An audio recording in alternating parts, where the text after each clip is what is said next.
Selamat datang di acara iShare by iCommunity. Ini adalah acara di mana saya dan member-member yang ada di iCommunity ingin berbagi kepada Anda dan membagikan pengalaman serta pengetahuan kita untuk kita sama-sama belajar. Perkenalkan, saya Juanda Rovelim. Saat ini saya bersama dengan Pak Hendra Syarifuddin, adalah owner dari Kenari Jaya. Ini suatu hal yang luar biasa bagi saya, di mana Kenari Jaya ini kan udah legend ya, dan bahkan umur Kenari Jaya lebih tua daripada saya gitu ya.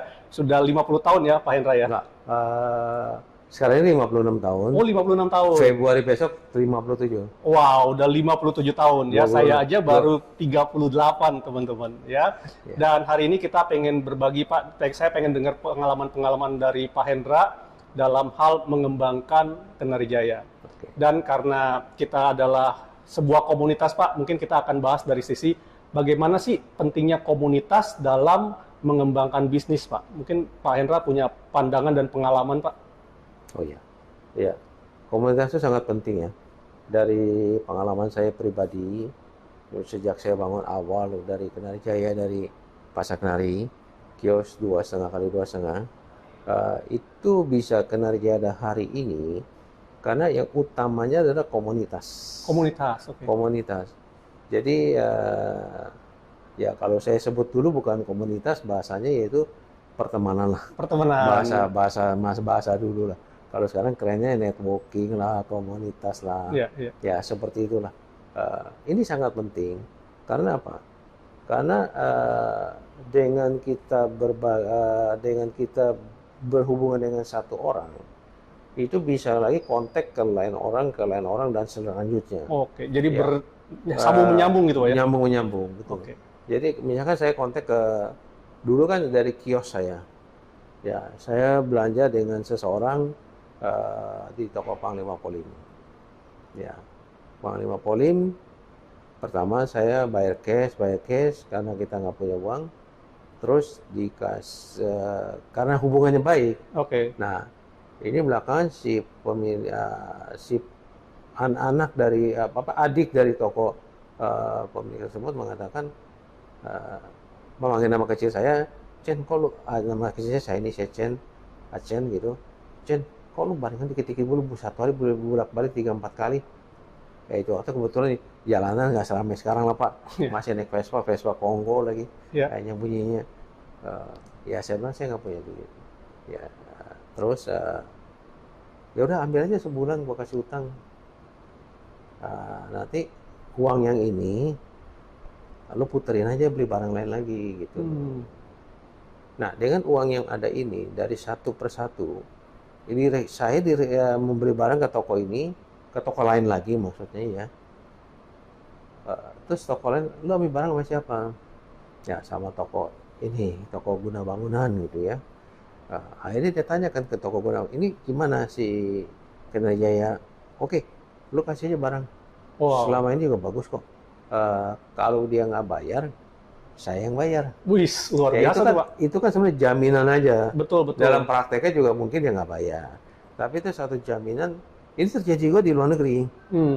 Hubungan saya dengan beberapa supplier dari Eropa juga terjadi hal yang sama. Oke. Jadi itu pentingnya komunitas itu. Kenapa? Dari satu ke satu, akhirnya ke semuanya. Oke. Yang penting kita bisa berkomunikasi dengan baik. Betul. Jangan terlalu sombong ya. Terus kita merendah bukan arti kita merendahkan diri loh. Ya. Merendah berarti kita sopan santun, bertutur ramah dengan baik, berkomunikasi dengan baik ya. Terus berkata apa adanya. Oke. Jadi jangan kayak melebih-lebihkan. Ya, jangan berlebih-lebihkan. Ya kalau kita bilang kita nggak punya duit ya kita nggak punya duit. Itu jangan so gengsi lah. Betul. Jadi orang kan makin percaya pada kita. Iya. Terus ceritanya dari toko yang satu ke toko yang lain dan selanjutnya sedemikian. Dan akhirnya seluruh Jakarta bisa berkenalan dengan saya lah. Ya, itu waktu para importir ya. Para importir saya itu masih supplier ya. Masih toko lah, istilah masih kios lah. Oke. ngambil barang dari para importir. Dari importir satu ke importir satu, akhirnya kita dipercaya semua. Oke. Nah, itulah karena apa? Komunitas, Pak Juanda. Komunitas ya. Iya, Nah, karena importir ini A dengan importir B saling kenal gitu. Betul, apalagi mungkin kalau di dalam dunia bisnis tuh dunia sempit gitu Pak ya. Benar. Semua saling kenal, terus kalau misalnya kita bagus ya dia akan ceritain ke teman-temannya. Begitu juga kalau kita jelek gitu Pak ya. Wah, jangan harap bisa dipercaya sama teman-temannya juga gitu Pak ya. Ya, kan ada peribahasa, kalau kita berbuat baik, hanya nyampe ke 10 orang. Oke. Tapi kalau kita berbuat jahat atau berbuat hal-hal yang curang, akan nyampe ke 1000 orang. Kan? Wah, luar Nah, itu biasa. kan ada peribahasa seperti itu kan. Betul, betul. Jadi kita harus lakukan hal-hal yang baik ke setiap orang dan bersifat jujur lah. Oke. Nah, Pak, kalau selama 56 tahun ini Pak ya mengembangkan Kenarijaya gitu ya, ada nggak Pak dari pengalaman-pengalaman yang unik ataupun pengalaman-pengalaman yang berkesan gitu Pak dalam hal mengembangkan Kenarijaya dan efek dari berkomunitas itu Pak? Oh, banyak. Banyak ya? Oke. Banyak, tentunya banyak. Yang paling unik dan paling saya kesan ada 2. Oke. Satu, waktu saya jadi sales sendiri, naik motor, ya, mengelilingi daerah Kuningan, Oke. yang sekarang jadi daerah, segitiga emas lah. Golden Triangle. Ya, banyak kan high-rise building. Iya, iya. Saya ketemu security, sapam. Oke. Kalau ngikutin emosi ya Pak ya, hati boleh kesel saya bilang. Tapi kita penampilan harus tetap wise, tetap senyum, tetap merendah. Karena target saya bukan ketemu sama Anda gitu loh. Oke. Saya mau ketemu sama pimpronya, yaitu pimpinan proyeknya. Oke. Ya, kalau kadang-kadang kalau lu macam apa, ya biasalah, arogan lah, dianggap saya orang sales, apalagi itu waktu saya masih muda kan, masih sekitar umur 20. Oke. Ini anak muda mau ngapain sih ketemu bos gua gitu loh. Ya, tapi itu yang paling unik adalah begini, Pak. Saya kan kalau datang duduknya di bedeng kan, dulu proyek-proyek kan banyak bedeng, kalau Ya, sekarang ya. itu masih banyak bedeng lah. Ya, di bedeng itu, ya Pak, saya ketemu di sini, mau ketemu Pimpro, ya insinyur, ini namanya saya lupa insinyur apa, misalkan insinyur Juanda lah. Ya. Ya, saya tujuannya semua mau jualan, memperkenalkan barang sama saya aja. Ya. Ya bukan saya mau macam-macam kok, mau minta sumbangan atau mau ngapain, enggak. Ini loh barang-barang yang saya mau kasih kenalin. Wah, tetap dia memproteksi dirinya, Iya. ya dengan harga yang ya Sesuai SOP gitu ya. I'm Security the gitu. boss lah, jadi istilah bahasa kita lah. Ya, I'm ya. the boss lah. Ya, ya. Ya tetap begitu aja. Ya belakangan waduh dia bilang, "Dah mati saya ini tetap hati saya kesel." Oke. Ya lu kan sapam. Saya gini-gini juga masih pemilik toko loh, Pak. Oh iya. Itu aku udah 3 toko saya udah milik. Ya, itu. Baru 3 toko. Lu kan cuma sapam, ya ilah gaji lu berapa duit sih bandingin saya punya penghasilan gitu. Iya, iya. Ya tapi itu kan hanya dalam hati loh. Betul, betul. Ya, nggak boleh ditampilkan dalam muka. Betul. Maka itu muka itu harus bermain topeng, itu harus ya dalam berkomunikasi itu dalam komunitas topeng-topeng itu harus dipakai Pak. Ya, ya. Ya segala macam topeng kita harus pakai. Yang penting senyum, sabar, dan kita harus merendah terus. Ya. Ya akhirnya saya cari celah. Saya lihat dia ngerokok gudang garam. Oke. Ini yang paling selalu saya training, saya kasih tahu. Ya. Udah dia tolak-tolak terus kan. Ya udah, saya bawa aja. Satu saat saya mau datang ke tempat dia, saya spesial beli gudang garam, Pak. Wow, itu pertemuan keberapa Pak bawa gudang garam? Udah ke-10 kali, Pak. Ke-10 ya. Nah, ini penting Pak, kan Iya. banyak mungkin tim-tim sales Kalau zaman anak muda sekarang, ya. Pak, ketemu sekali 2 kali udah Betul, malas lah. betul. Gua nggak diladenin ngapain pergi. Betul. Paling nggak 10 kali ya Udah bahkan. 10 yang ke-10 ke 12 udah lupa Pak, udah banyak-banyak. Oh iya. Saya beli rokok gudang garam, Pak. Beli dulu. Padahal saya nggak ngerokok, tapi saya ngambil geretan. Oke. Ini trik, Pak. Nah, ini Iya. trik yang harus dipakai. Sampai di bedeng itu, ya ketemu lagi ya kan, Pak Juanda udah di tempat belum nih? Saya lupa insinyurnya Pimpal, udah 50 tahun yang lalu saya lupa Pak. Mungkin Iya. Pimpal juga udah almarhum lah. Saya lupa, Pak. Nggak ada di tempat. Ya Pak, kalau nggak di tempat ya lain kali kalau datang kasih saya tahu Pak ya, supaya saya bisa datang lagi. Dulu nggak ada zaman handphone, nggak ada zaman pager, Pak. Bayangin, susahnya zaman dulu. Anak sekarang mah enak, ada zaman Iya. handphone, zaman Tinggal WA gitu ya. tinggal WA, telepon balik. Itu ya sambil duduk, keluarin rokok tuh Pak. Trik nih. Oh, iya, oke. Bukakan depannya. Kan saya namanya saya baca tuh. Ah, Misalkan Rahmat gitu ya. iya. Pak Rahmat mau ngerokok nggak Pak? Ya pasti kan, emang dia ngerokoknya gudang garam kan? Iya. Kalau saya kasih Ransel atau gudang Ji Samsu pasti dia tolak kan? Iya, betul. Nah, gudang garam dia terima sebatang. Oke. Nah, sebatang terpaksa saya juga ikut ngerokok sebatang. Oke. Pak, ada api, ada kereta. Nggak ngerokok jadi terpaksa ikut ngerokok, Pak? Iya, Waduh. tapi Demi, Pak ya?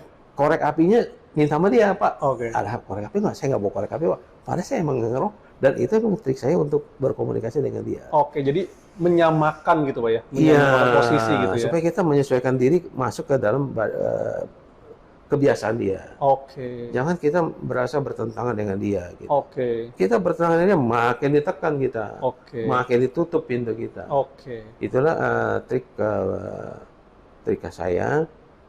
Nah, setelah saya kasih rokok, baru isep setengah batang aja, Pak. Itu tensinya kalau saya bilang persentase turun 50%. Pak. Wow, temboknya sudah turun. Runtuh 50%. Oke. Ya, kalau kamu gimana? Dini hari mah nggak ada. Dia bilang, baru tuh bisa ngomong-ngobrol Oke. sambil ngerokok dah. Oke. Ya, terus, ya Pak, kapan ya Pak Juwana kira-kira ada ya? Nanti saya, ya panggil nama kecil saya kan, saya kenal nama kecil saya. Belum pakai nama Hendra lah, Chen. Nanti saya kabarin kalau Pak Juwana datang. Nah, saya kan tenang nih Pak. Oke. Wah, 1 poin gara-gara rokok nih Mas. Nah, pas saya mau pulang, sengaja saya rokok itu saya taruh Pak di meja. Dia saya rokok ketinggalan. Ya udah dah, Pak Rahmat kan di pos, nggak kemana-mana. Saya entah saya beli lagi kok.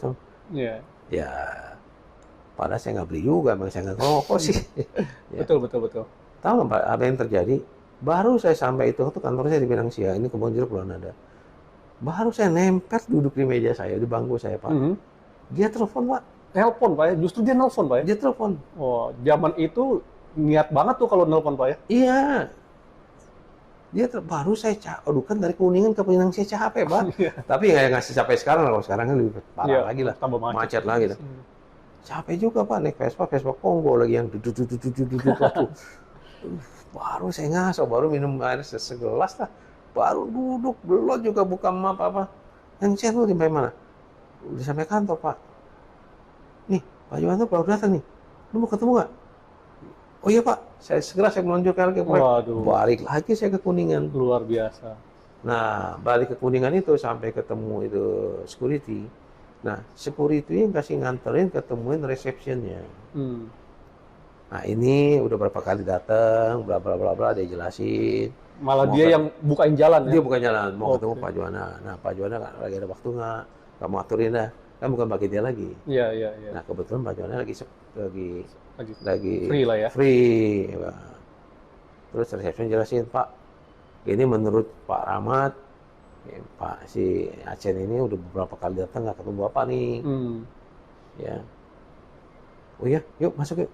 Nah, masuk. Wah, kamu hebat juga ya. Wah. Masih muda, nggak ada nyerahnya gitu ya. Betul. Sampai 12 kali datang ke sini nggak ketemu saya. Persistensi, Pak ya? Hah? Persistensi. Iya. Dia Terus-menerus. saya lihat begitu kan respeknya, iya Pak, saya kan cuman bukan mau jualan. Memperkenalkan produk-produk saya aja. Barangkali bisa dipakai di proyek ini. Bukan mau jualan loh Pak. Iya. Jadi sebenarnya ujung-ujungnya kan jualan juga. Betul, tapi itu memang niat awal penting sih Pak. Karena banyak sekarang orang pengen ketemu langsung jualan, jualan. Itu salah Pak. Salah ya. Salah. Kayak sekarang kalau ketemu arsitek bilang kita mau jualan, saya kan aja mau jual handle kunci, mau kenalan, ditolak Pak. Langsung tolak ya? Tolak. Oke. Wah, saya nggak sempet lah. Tapi Pak, saya mau ngobrol-ngobrol Pak. Ya barangkali ada barang-barang yang cocok, tukar pikiran aja Pak. Nah itu bisa masuk. Oke. Kalau Pak, saya di Kenajaya mau barangkali mau tawarkan handle, wah udah dia blok dulu kita. Oke. Gitu loh. Iya. Nah setelah itu masuk, ya udah lancar Pak. Oke. Nah proyek pertama yang saya dapat ya itu. Mantap, itu berkesan lah Pak ya. Sampai sekarang berarti gara-gara sebungkus gudang garam loh Pak. Iya, Nah, modal rokok sebungkus gitu ya. Iya. Oke. Nah, yang kedua kali yang saya berkesan adalah seseorang pakai baju, pakai sendal Jepang, Mbak. Sendal Jepang tahu nggak, Mbak? Yang Zaman dulu tuh ya, yang sendal bakyak jepit, gitu. ya sendal jepit dulu yang Ah. dari karet, Iya, iya. pakai sendal Jepang, datang ke kantor, ke toko saya di Pasangan Hari itu waktu, pakai celana pendek, ya bisa jalan pagi Pak, pakai olahraga, pakai celana pendek, pakai kaos oblong, orang hitam sih Pak, orang hitam, Oke. hitam, ya ternyata dia orang Ambon gitu loh, ya Ambon kan nggak ada yang putih, yang hitam kan Pak, udah saya layanin aja Pak. Saya tuh curiganya orang ini itu waktu kunci yang paling murah, kunci yang paling mahal paling mahal 8.500. Oke. Padahal kunci yang 2.000, 3.000 ada. Hmm. Dia predinya yang 8.500, yang 10.000. Hmm. Ya ini kasih buat ini 3 dah, ini 2, ini 5. Ini dalam hati saya, ini orang mau ngapain ya, mau nipu apa mau apa ya. Saya masih bisikin tim saya loh, orang ke toko lah, itu waktu toko lah. Lu jangan siapin barangnya ya. Lu lihat perkembangannya aja. Ya sambil bisik-bisik. Tapi depan nih Bapak kita tetap senyum, tetap Iya. melayani dengan baik ya. Iya Pak, nanti saya siapin Pak. Bapak akhirnya mau perlu apa lagi Pak? Nah, kita juga coba bantu tawarin engselnya. Oh iya engsel kok perlu juga nih, dia bilang. Ngomongnya udah gua lu, padahal baru kenal juga. Oke. Ternyata itu orang memang low profile banget Pak. Hmm. Itu orang low profile. Kalau kita arogan Pak, aduh, menganggap remeh dia, mungkin saya juga nggak ketolong hari ini Pak. Oke. Saya banyak ketolong banget sama dia. Oke. Ya udah, lu hitung lah berapa duit. Saya makin nggak yakin Mak. Gua hitung kalau bayar pakai apa gitu. Iya, iya. Ya karena Dewi Solorga kan Kesannya kalau mau dompet aja kan kelihatan Pak betul, belum. betul, betul. Ini kan kosong gitu loh. Nah ini yang perlu dipelajari oleh generasi muda. Saya makin nggak yakin, aduh ini sih mau ngapain ya? Ya udah saya buka bon aja, saya suruh anak-anak toko saya, udah buka bon dah. Iya. Buka bon dapat sekian. Itu waktu sekitar 12 jutaan besar loh Pak, tahun 70, Wow. 67. Berapa jangan? Pak, 12 juta Pak. Masa tuh dari tadi nggak kasih gua diskon sih? Price list semua, harga di yang tempel semua. Iya. Saya masih berkata dalam hati saya kasih lu diskon 10% juga lu nggak beli gitu loh. Iya, iya. Percuma gitu loh, saya kasih lu diskon juga. Hmm. Itu kan yang saya anggap, jangan menganggap remeh penampilan seseorang. Pak. Oke. Ya. Ya udah Pak, diskon 5% aja deh. Karena saya berpikir 10% juga lu nggak beli. Hmm. Ternyata apa yang terjadi? Masa lu cuma kasih 5%? Ya Pak, cuma bisa 5%. Saya kan ini ngambil sama orang lain lagi Pak. Saya cuma dapat komisi 10%. Kalau Bapak, saya kasih Bapak 5%, saya dapat 5%. Oh gitu ya? Ya udah, siapin barangnya. Saya makin nggak yakin, siapin barang, dia bawa kabur barang saya gitu. Ya, siapin barangnya. Tanya, ternyata dia kasih minta kertas, dia panggil orang saya, kamu ke mobil saya, nih mobil ini. Nanya, supirnya datang, suruh supirnya bawa tas saya kemari. Wow. Di situ tek saya baru, oh, ini siapa ya? Ya nggak tahu Pak Juwana. Ini Pak Juwana masih tahu nggak zaman tas colok Pak? Enggak, Kak. Pak Juwana nggak tahu, apalagi si Angel nggak tahu pasti. Cari di Google Pak, tas colok Pak. Kolak. Kolak ya. Kalau sekarang tas Belly Pak, Oh. kelasnya. Kalau sekarang tas colok Pak. Waduh. Begitu dia buka Pak, duit semua Pak, satu tumbuk. Wow. Kalau sekarang tuh duitnya 50 ribuan, 100 ribuan, nggak ada yang 20 ribuan, nggak ada 10 ribuan Pak. Duit besar semua itu waktu. Iya, iya. Udah dia bayar Pak. Dia bayar, bungkusin, orang saya bawa ke mobilnya. Nah, saya tahu tuh namanya tuh Pak Bram. Hmm. Pak Bram. Orang saya bilang, Chen, lu tahu nggak tuh mobilnya banyak senjata? Wow. Oh, siapa nih orangnya? Saya pikir ya, siapa nih orangnya? Terus supirnya kasih tahu ke orang saya, lu tahu nggak dia siapa? Orang nomor 2 di Pertamina. Mantap. Wakilnya Pak Ibnu Sutowo almarhum. Dia juga udah almarhum. Wow. Iya, iya. Nah, sejak itu, karena dia hubungan sebagai teman, Pak. Itu tuh Pertamina kan zaman Pak Harto dipercaya banget membangun proyek-proyek pemerintahan sama proyek perumahan kan. Ya. Dia kontraktornya. Kalau kata kalau bondnya bukan kenal dia, gua nggak bayar. Wow. Jadi itu waktu untung saya juga belum komputeris, Pak.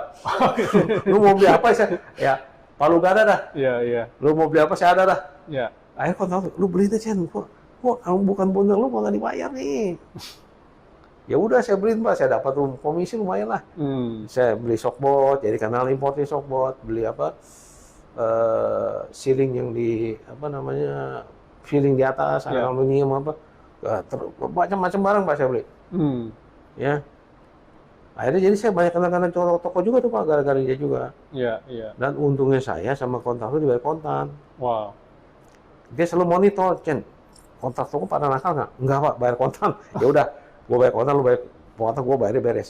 Oke. Kalau ada yang nggak beres kontraktor yang Pertamina, lu kasih tau gue ya. Udah ngomong gua lupa, udah seperti teman. Nah itulah perlunya komunikasi Pak. Iya. Komunikasi berkaitan dengan, nah jaringan yang komunitas. Dari situ kan saya banyak kenal kontraktor, banyak kenal juga para importir yang di luar Kenari Jaya ya, Iya, iya. yang banyak support saya juga. Termasuk semen pun saya beli Pak. Wow. Pak saya nggak jual semen. Tapi karena kepercayaan tadi Pak ya yang udah didapat gitu kan, langsung bisa membuka jalan semua kemana-mana juga gitu. Iya, gara-gara kena satu orang ini Pak. Oke. Akhirnya kan bangun Bina Graha tuh Pak. Hmm. Ya kalau Bina Graha itu kunci semua kunci saya. Wow. Dia Bina Graha kan itu Pertamina yang bangun. Iya, iya. Sumbang ke Pak Harto. Saya jujur meja-meja Pak Harto duduk tuh. Kalau zaman sekarang ada handphone, mungkin saya duduk udah handphone duluan tuh, selfie duluan. Kepala rumah tangga juga jadi baik. Iya, iya. Ini, Chen, ini RI 1 belum duduk nih. Duduk, coba duduk dulu lah. Simennya ada yang model puter tuh Pak, yang dirapis emas. Wow. Keren Pak. Iya, iya. Jadi ya anak muda itu pernah masuk ke ruangan Pak Harto juga sebelum ditempatin, masih dalam proses pembangunan. Iya, iya. Ya. Oke. Nah, ini banyak sekali nih Pak pelajaran-pelajaran yang bisa Ya, diambil tadi. ini sebenarnya anak muda ini perlu Pak. Karena anak muda saya lihat, ya saya aja juga ngalamin Pak ya. Kalau saya lagi pakai celana pendek atau pakai apa, saya mau beli alat sport aja. Kita kadang kalau minggu kan santai. Iya, iya. Celana pendek, pakai kaos. Mau beli alat sport kayak MG Sport. Kebetulan MG Sport saya owner saya kenal, layanannya nggak bagus. Saya lihat namanya, saya laporin aja. Oke. Jadi zaman sekarang juga banyak Pak ya, Sultan berpakaiannya biasa-biasa aja gitu Pak ya, untuk membumi gitu Pak. Iya, iya. Kan zaman sekarang juga justru orang yang penampilannya rada keren itu yang rada pelit loh Pak. Yang banyak pencitraan justru yang pelit Pak ya. Ya, yang orangnya rada cincai, penampilannya rada santai biasa. Santai-santai. Itu malah bisa jadi dia bos besar gitu Pak. Betul Pak. Bisa jadi bos besar. Saya pernah diceritakan sama arsitek beberapa waktu yang lalu. Dia bawa satu owner. Ya. Owner besar Pak. Sofanya yang paling murah itu sekitar 150 juta, 200 juta. Sofa yang paling murah. Ini owner mau beli sebenarnya. Sampai si arsitek malu. Ya, dia datang ke toko Xiaomi itu. Si arsitek, si owner, lu yang bener aja. Datang ke toko begini. Layanannya mau enggak. Yuk kita keluar aja.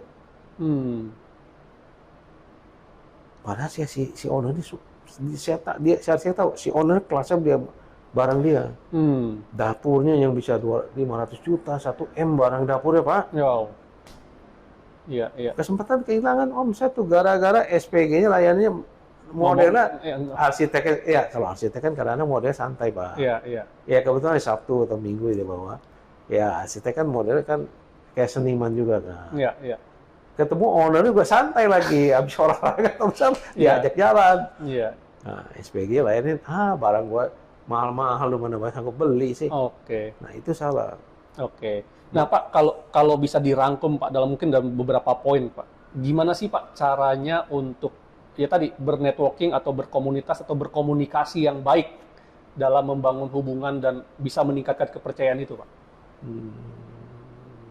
Dalam meningkatkan kepercayaan itu satu ya kita Satu jujur, Pak. Jujur ya. Satu Pertama tuh Pak ya. Pertama, enggak, faktor paling utama networking. Networking, oke. Yang pertama. Kedua, kejujuran. Jujur, oke.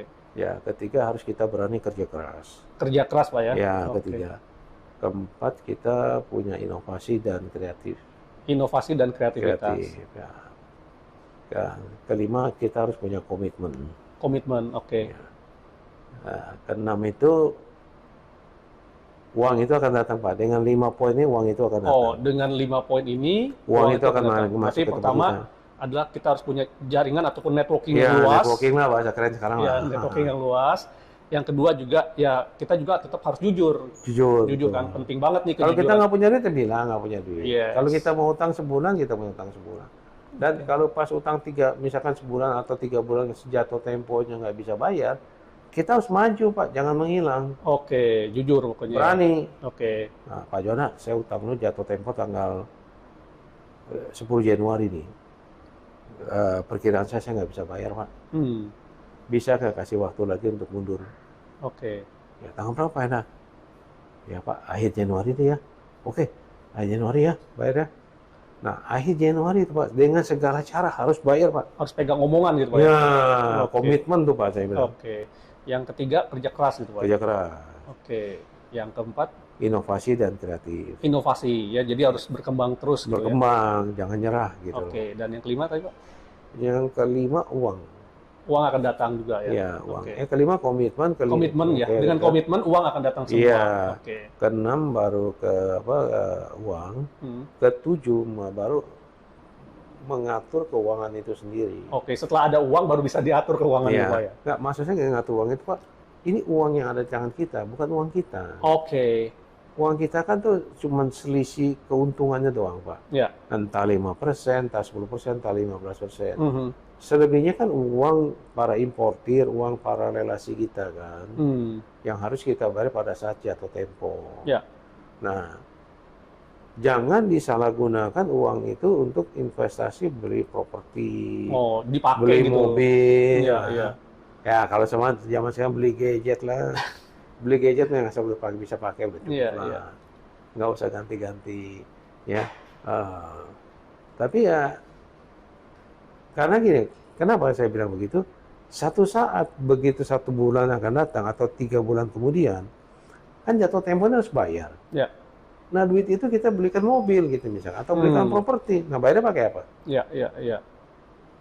Nah, kalau prinsip saya sebaiknya selebihnya keuntungannya misalkan 15%, kita pakainya 5% aja. Oke. 10% gulung lagi di modal. Iya, iya. Itu dulu yang kita lakukan, Pak. Oke.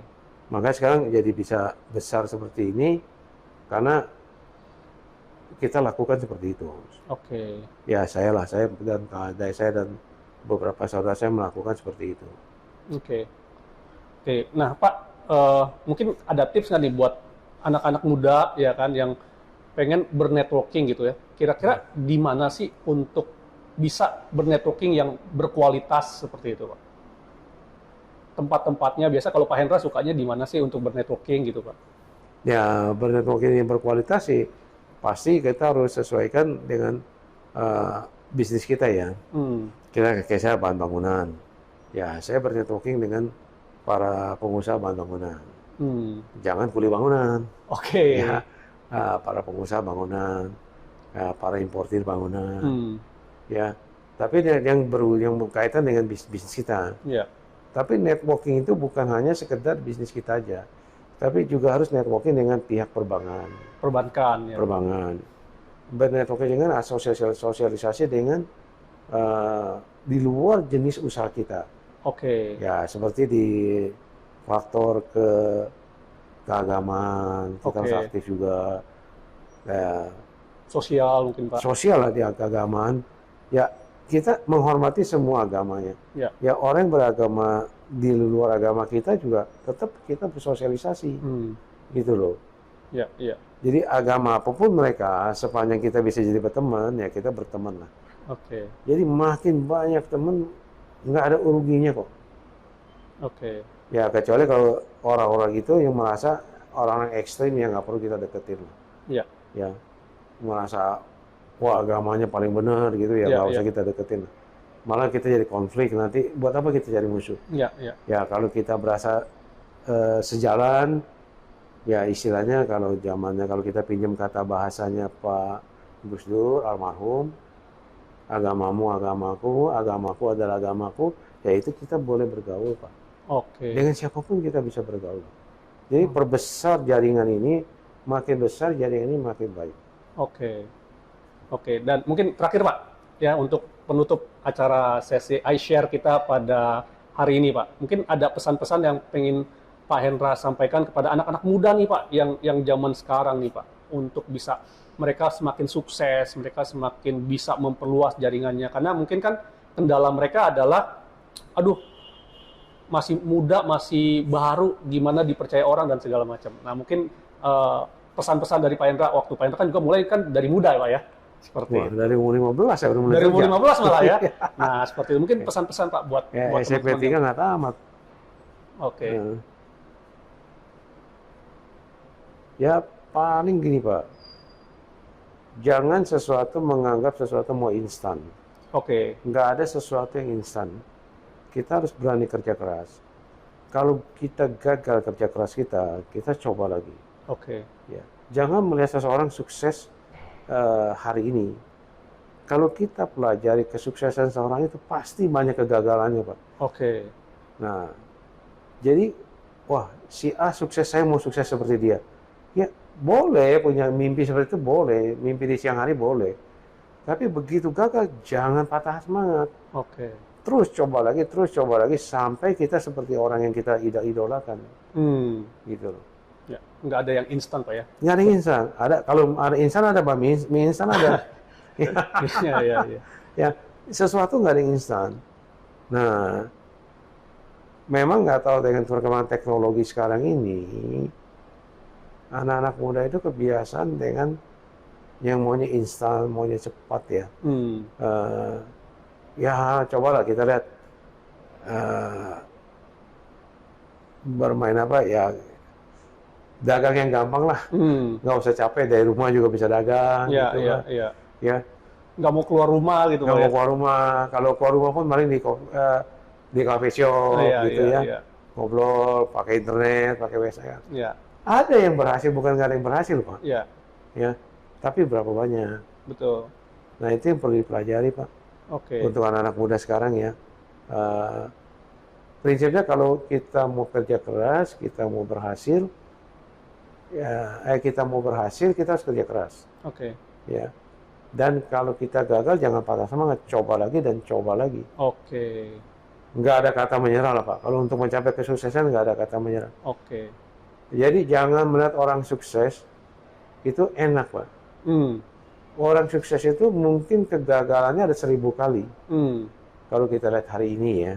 Ya. Kalau lihat, kalau Pak Juanda tanya orang sukses yang lain, mereka itu nggak langsung begitu dagang langsung naik. Ya. Ya, pasti banyak mengalami cobaan-cobaan. Ya kalau kita contoh, kita lihat dari Google ya, dari beberapa pengusaha sukses Indonesia, penderitaan mereka juga cukup banyak Pak. Betul. Ya, nggak gampang loh Pak penderitaan mereka. Ya, ya. Nah dari situ aja kita bisa belajar Pak, bahwa mereka sukses hari ini itu banyak mengalami penderitaan masa lalunya. Oke. Betul, betul. Gitu loh. Kalau contoh kayak Pak Insinyur Ciputra, siapa sih yang nggak kenal Insinyur Ciputra? Legendaris dari maestro pembangunan perumahan. Ya. Nah coba baca cerita dia Pak. Dia, saya ingat tuh kalau baca, saya pernah sering ketemu dia kan dulu. Dia kos di Bungur Pak. Dimulai Dia dari sekolah di UI. kos-kosan ya. Dia sekolah di UI, naik sepeda dari Bungur ke UI Salemba Pak. Oke. Ya kadang-kadang mampir ke Pasar Kenari. Kalau ada orang bangun rumah 1-2, mampir ke Pasar Kenari belanja sambil kuliah, sambil sekolah, sambil kuliah, sambil bangun rumah. Itu Pak Insinyur Ciputra Pak. Wow. Makanya ya selain Insinyur Ciputra adalah beberapa lagi lah Pak yang saya sebut. Pasti semua orang tahu nama-nama ini. Kerja keras semua Pak ya. Semua kerja keras Pak. Nggak ada yang instan lah. Ya. Pak Insinyur Ciputra itu sampai kos-kosan, sampai akhirnya ngontrak. ya. Nah, dia mulai bisa berjaya pada saat ikut lomba proyek pembangunan proyek Senayan. Nah, oleh Bapak Insinyur Presiden kita, Pak Insinyur Bung Karno, dia ternyata Insinyur Ciputra punya desain dimenangkan. Gitu, juara. Nah, itulah proyek Hotel Senayan pertama. Oke. Sebelum dimanjakan ya, sebelum terbakar. Siap. Nah, dari situ Pak Insinyur Ciputra mulailah kiprahnya naik gitu tuh. Itu pun dari bawah mulainya, Pak. Bukan langsung dapat Dari proyek Senayan itu langsung dia dikasih modal. Enggak. Itu pun dari bawah modal. ya. Kalau mau generasi muda pelajari ya, siapa sih nggak kenal Insinyur Ciputra? Bacalah sejarah Insinyur Ciputra. Bacalah Insinyur pendiri Astra, Bapak William Suryawijaya. Dari kecil usahanya sampai bisa bikin Astra begitu besar. Ya. Nah, ini yang perlu dicontoh oleh generasi muda, Pak. Oke. Wow, luar biasa Pak ya. Oke, thank you Pak Hendra atas sharingnya, dan saya yakin ini pasti akan sangat bermanfaat sekali untuk generasi-generasi muda yang ada saat ini, Pak. Oke, Pak. Thank you, Pak. Thank you. Sama-sama atas waktu yang Pak Juwana berikan juga kepada saya.